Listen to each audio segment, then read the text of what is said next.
What's going on, you bunch of heathens? Today we are checking out a new channel for me, Johnnya Harrisi, The Worst War You Never Learned About Mapped. It's about the Bosnian War, which, yeah, I don't think I ever really learned anything about the Bosnian War. So this should be really interesting. Make sure you guys check out the original. It's linked below. Let's jump in. It's 1991, and the Soviet Union is fracturing.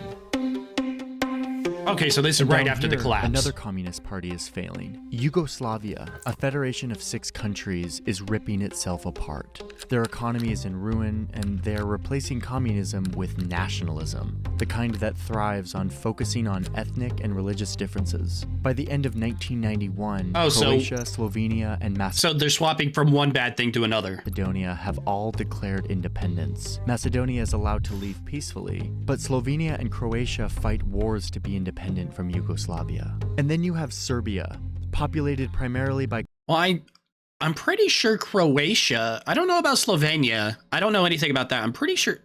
I'm pretty sure Croatia is its own country now.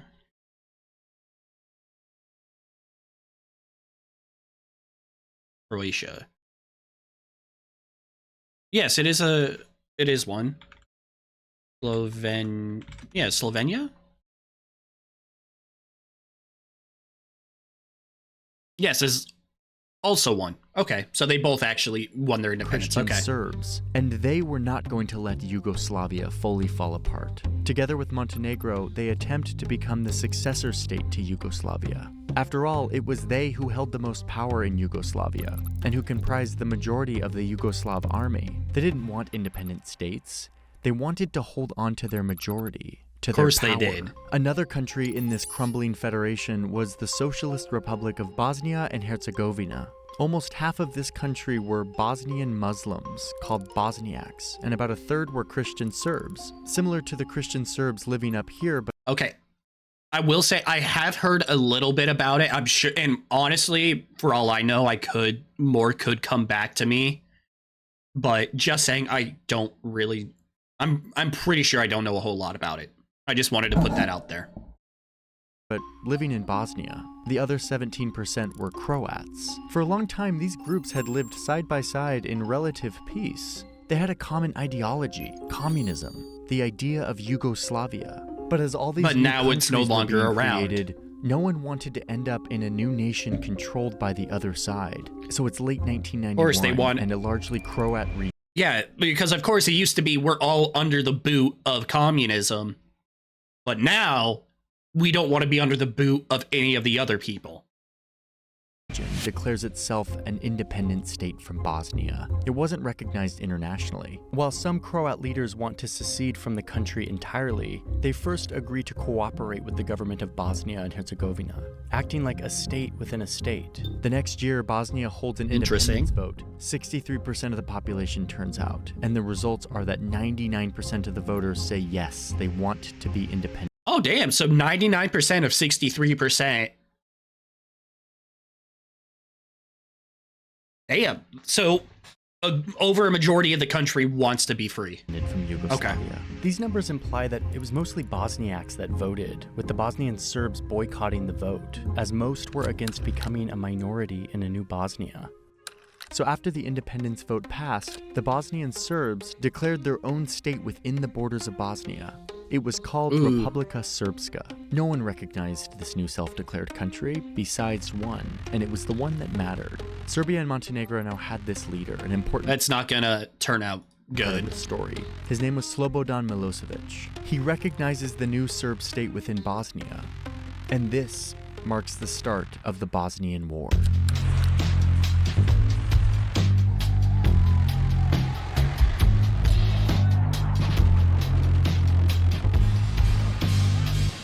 Before we dive into this, I just need to tell you that we don't have a sponsor for today because it's sort of hard to find sponsors for videos like this. Luckily, the subscribers over at Nebula help make these videos possible. That really sucks that you're not able to find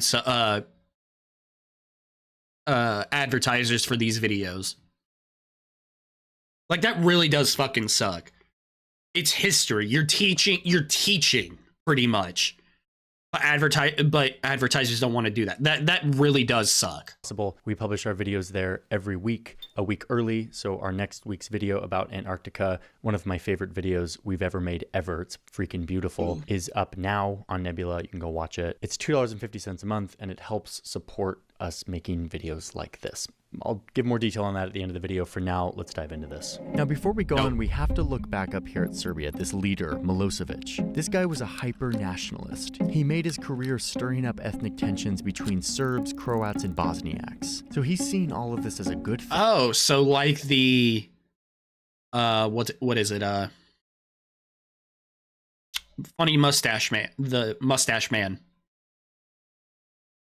How he was very nationalistic and very stirring up the fears as an opportunity, putting people to against further each other. His vision of creating a new greater Serbian nation across the former Yugoslavia. And remember, Serbia is where the capital of the former Yugoslavia was. The Yugoslav army is dominated by Serbs. So Milosevic is able to direct this professional army to launch an offensive to help the Serbians in Bosnia secure their new claimed territory.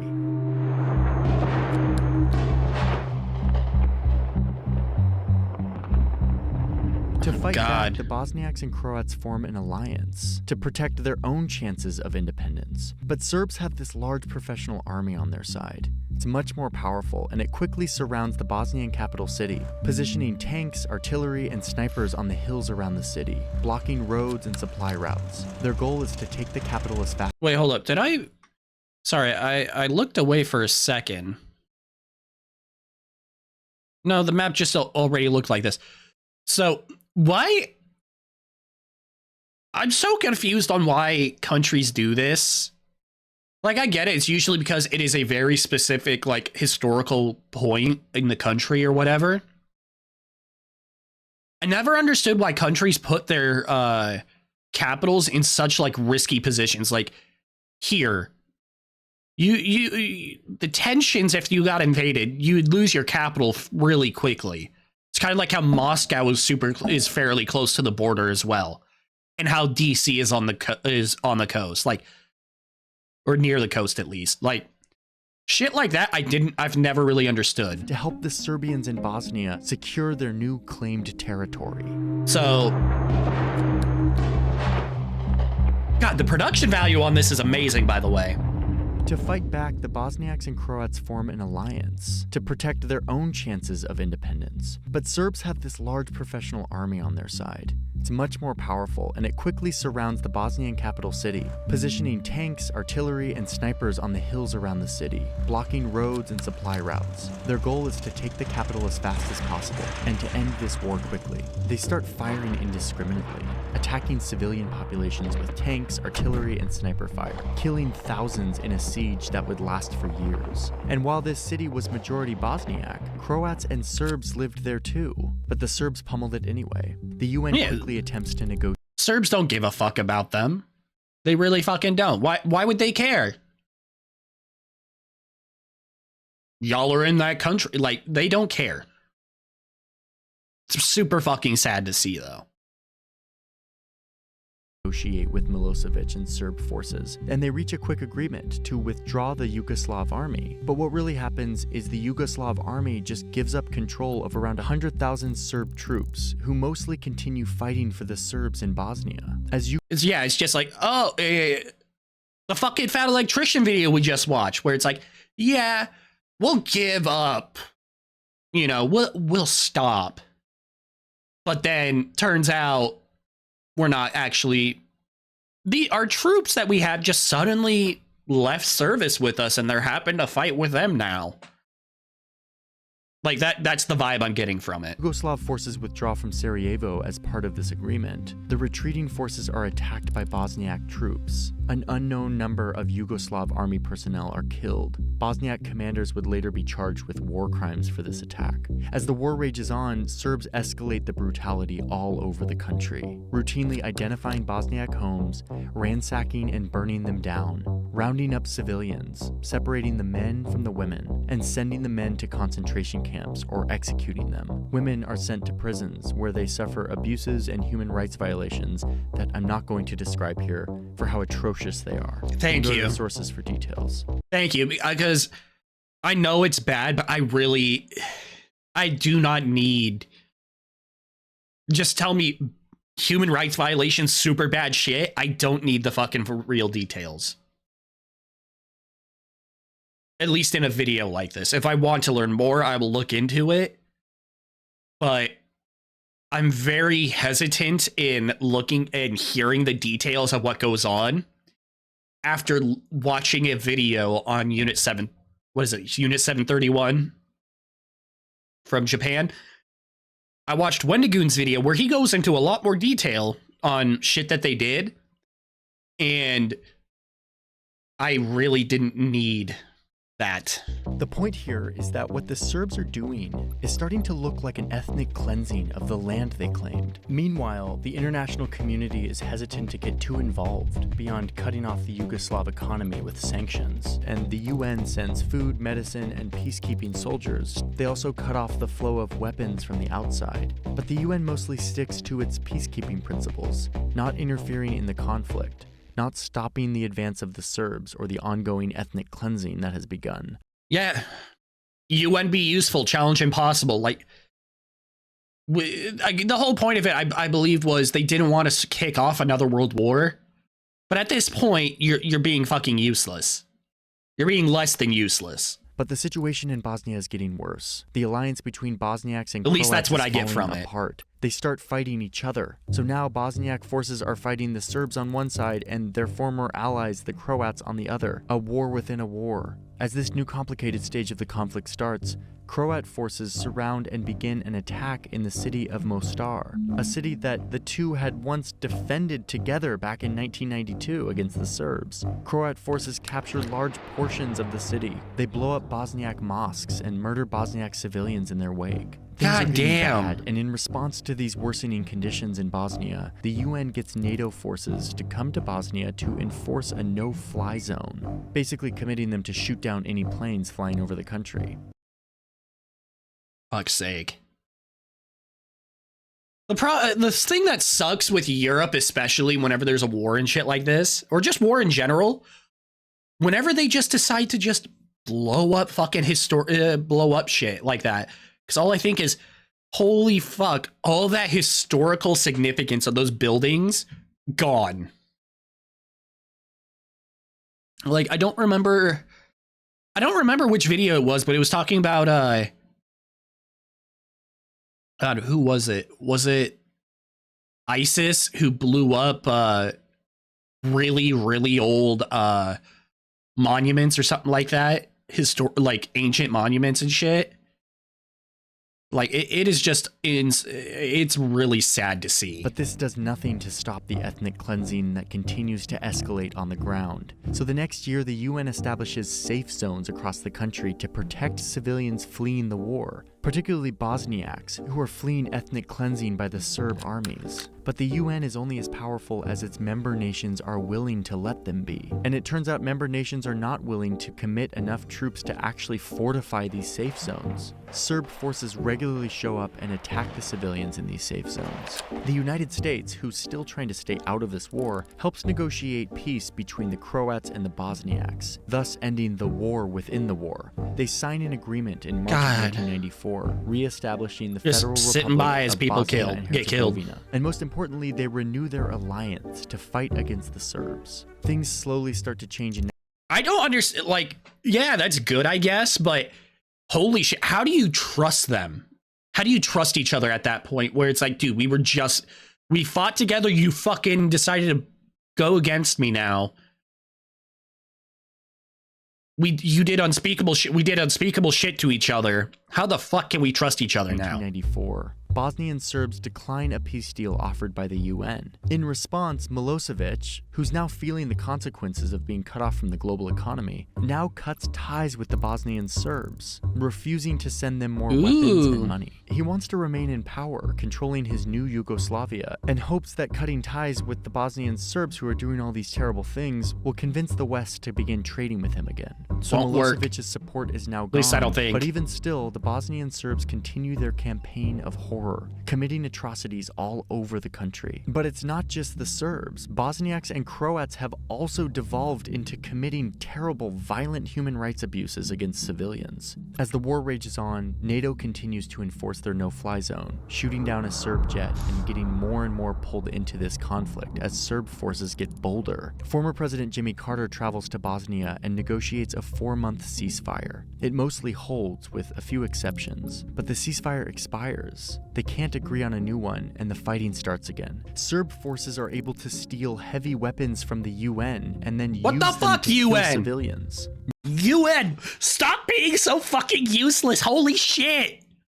How do you allow them to just steal your shit like that, homie? NATO continues to ramp up airstrikes. Serb forces respond by taking UN peacekeepers hostage and shooting down a US F-16. Serb forces are feeling emboldened at this point. They have consistently held around 70% of the land in Bosnia, and even pushed back UN peacekeepers without major consequences. And they see an opportunity for one last big offensive. Dude, it's... Stop letting them get away with shit. Seriously, this is... Let's see, this is 90s, so... 50 years ago, some of y'all motherfuckers were alive when shit like this was happening back in the 40s. And we just sat by until it was almost too late. So does someone want to tell me why we're just allowing them to commit atrocities? Both sides are committing atrocities. Why the fuck are we just sitting around? To end the war and secure all of this land, they just need to take over the UN safe zones, kick the UN... Like, I'm sorry, but it's not like the US is fucking isolationist at this fucking point. ...went out and then take Sarajevo with overwhelming force.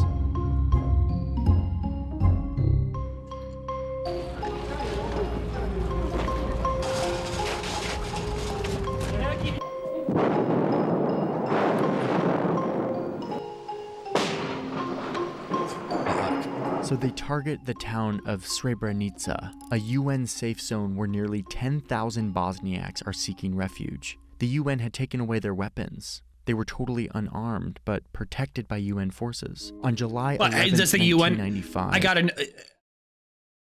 Does the UN actually defend them, 2,000 Serb soldiers march into the town. They meet no resistance from the UN soldiers, who decided to maintain their neutrality and defend supplies and food for their refugees instead of the people themselves. But these UN soldiers were really just 370 Dutch soldiers. They were outmatched anyway, so some retreat, others are captured. The Serb forces then round up 8,000 Bosniak men and boys, and then they systematically execute them, comprising the deadliest genocide on European soil since World War II.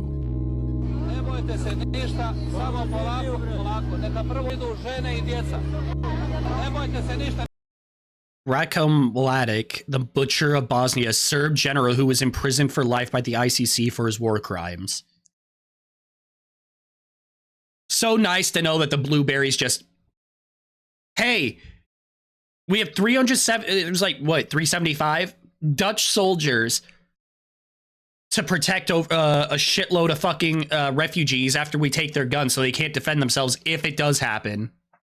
If they do get attacked, which we know for a fact, these checkpoints do tend to get attacked. And we're not even going to try to fucking defend the people. Why? Because we need to stay neutral. So fucking stupid. Nobody will harm you, my ass. Fuck you. Abandoned by the international community, flee the violence in Srebrenica. They fled to other areas, telling the stories of this mass murder. The UN would later report that all sides violated the Geneva Conventions, but described the Serb offensive as, quote, systematic ethnic cleansing. And at this point, yeah, and you fuckers let it just sit down. Stand by. You motherfuckers just let it happen. God, US, finally for stepping in, but holy shit. And watch this happen. So in late 1995, the Clinton administration pursues a new strategy. They plan for the UN to eventually pull out of Bosnia. The US and NATO would keep them safe. The plan also ensured that the US would be allowed to— Like, fuck, I'm sorry, UN just obviously can't do shit.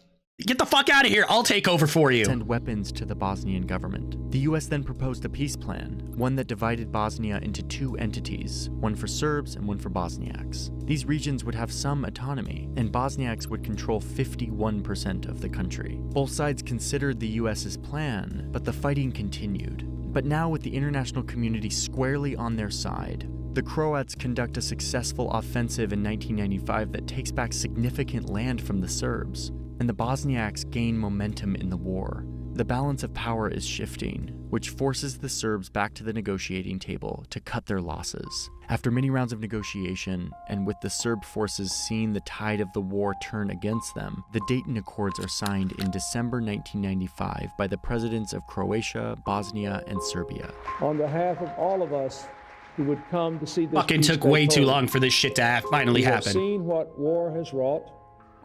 You know what peace can bring. It was this agreement that eventually gave us these modern borders that divide the country into two. You have the Federation of Bosnia and Herzegovina, which is composed mostly of Bosniaks and Bosnian Croats, and over here the Republika Srpska, composed mostly of Bosnian Serbs, which is somewhat independent with its own political system and its own judiciary, but it's still a part of Bosnia and Herzegovina. So the war is over. Around 100,000 people died during this violence, and many more millions were forced to flee from their homes, the majority of which were Bosnian Muslims. A United Nations Criminal Tribunal eventually tried 161 people for various war crimes committed during this war. Slobodan Milosevic went to jail for the rest of his life because of his crimes against humanity, his war crimes, and genocide. He died before the end of his trial. The war reshaped this country, solidifying the ethnic divides that had been at the root of the conflict. Today, Bosniaks, Serbs, and Croats live in relative peace, though the country faces new threats to that peace. Threats that are facing lots of parts of the world. Rising nationalism, a reverence for former Serb war criminals, and more calls for Serb independence. The memory of the atrocities committed during this conflict still haunts this place, both in the physical scars on the land, but most powerfully in the bodies and minds of its people. I just fucking went quiet there for a second. Holy shit, that...